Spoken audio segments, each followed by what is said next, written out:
I'm going to show you how to fix Wallpaper Engine crashing. It's so easy, so let's start. First step, you need to ensure that Steam is turned off. So go to this upside arrow right here. After that, go to the Steam logo. Right click, after that select exit Steam. Now before you open the Steam launcher, go to the Windows search bar, type in NVIDIA app. Now once this opens, go to drivers. From here, make sure to install the latest ready driver you find. So click on check or download or install whatever you have. To that, make sure to choose either Express or custom installation and click on continue to initiate the installation process. Now once you finish that, go open the Steam launcher. You will be redirected right here. So go to library, after that go to collections. Now search for the Wallpaper Engine. I will use this game as a demonstration. To that, go to this gear icon you find, which is manage, and go click on properties. Go to installed files in the left menu. After that, make sure to click on verify integrity of game files. That way, any corrupted file will be fixed and your crashing issue should be corrected automatically. Just wait for the process to finish, as you can see here. For the next step, go to the Steam logo in the top left corner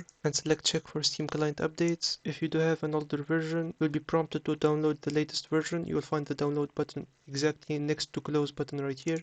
Otherwise, you're good to go, so click on close. Next, go to Steam. After that, go to settings, go to downloads. After that, make sure you clear the cache, so scroll down, go to clear download cache. Click this button. After that, click confirm. Once you do that, go to storage, go to these three dots, settings. After that, make sure to select repair library, and that's it. Just make sure you have your right disk where you installed the Wallpaper Engine in, and that's it. If you found it helpful, make sure you like and subscribe, and see you on the next one.